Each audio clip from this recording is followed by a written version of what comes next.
You were one of the first people to come out and endorse Marco Rubio back before Thanksgiving. Some people may have thought you were a little early, you may have jumped the gun on that, but what are your thoughts today? Well, number one, I think he's doing really well, and I think that he's going to be the candidate. I think he's going to be the President of the United States. I surely hope so. We need him. And we were the first, one of the very first to come out and endorse him, while everybody else was sitting on the sidelines waiting to see who was going to take the lead because they wanted to, bet on the winner. But I think that's inherently dangerous. Yeah, you wait around to see who's going to win. You might get the wrong outfit, which is, by the way, what I think we've got with Donald Trump. I think he's dangerous. He says, there's good documentation on Donald Trump that he doesn't keep his promises. For bankruptcies, pretty good proof you don't keep your promises. Really good proof. You have contracts. You say, I will pay you. You provide this loan, I will pay you. You provide this service, I will pay you. He doesn't say unless things get tough, and if things get tough, then I won't. But actually you say, if I don't pay you, you can take this and this and this as collateral. I don't know very many people who've filed a single bankruptcy.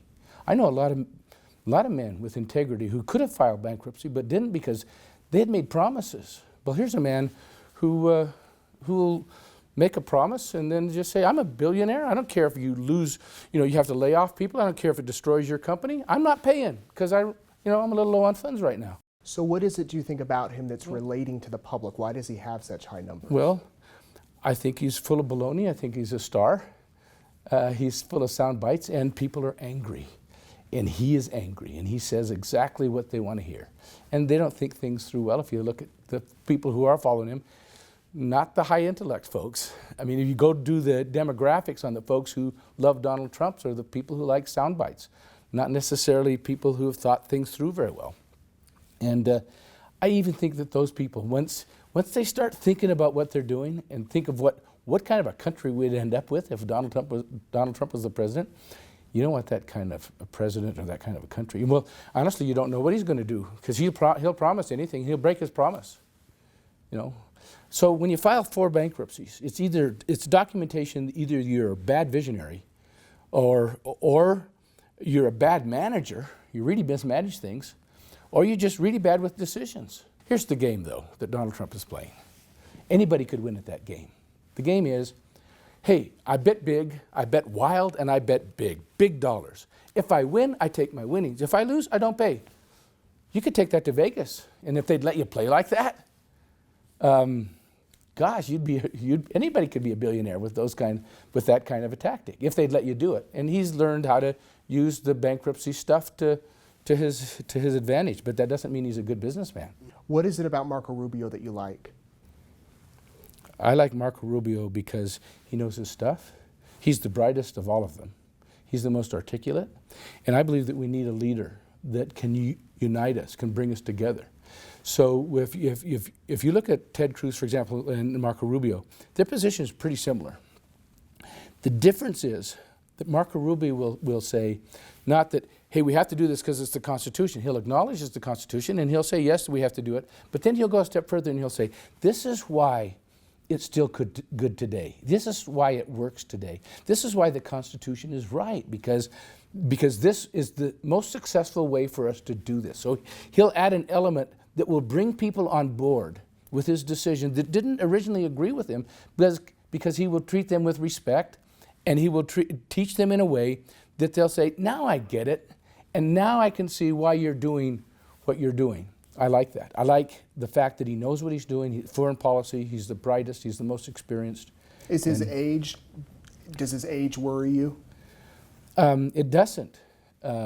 His age invigorates me. We should be having young ideas. He's got enough experience and he's been involved with enough things, and he's a deep enough thinker that he can understand a lot of things. And I talked to Mitt Romney about this, and the conversation we had. As far as experience goes, you can surround yourself with a lot of experience that are great administrators to get things done. But you got to have the common sense to make the right decisions in the first place, and that's what he's got. Mm-hmm. You mentioned Ted Cruz. His numbers are climbing up toward Trump numbers. He really worries me. He worries me because he's willing to say things that aren't true. This dirty politics stuff that he's getting into, the tricks, we're seeing tricks from him already. I don't want somebody like that in the White House. But more than that, he's not ever going to be in the White House. I will guarantee you he won't make it, because this nation will turn against him. There aren't enough Republicans to nominate a president. He's way over here in the fringe, and he can garner maybe 25–30% of the Republican base. We need all the Republicans to nominate, to elect a president. We need there's not enough Republicans to elect a president. You need all the Republicans, a few independents, and a handful of Democrats. You're going to need the Hispanic vote. You're going to need you're going to need some African American vote. If you're going to put a president in the White House, you need a lot of folks. And Ted Cruz only has a tiny faction that will ever vote for him, because they understand where he's been, they understand where he stands, and they understand, most importantly, how he stands there. He does not have a single friend in the Senate that's endorsed him. He makes enemy after enemy after enemy. And as people get to know him, they like him less and less, not better and better. So he can have a little surge, but if we nominate him, it'll be just like John McCain or Bob Dole. Bob Dole was really likable, not electable. John McCain wasn't electable. Even Mitt Romney, we couldn't get him elected.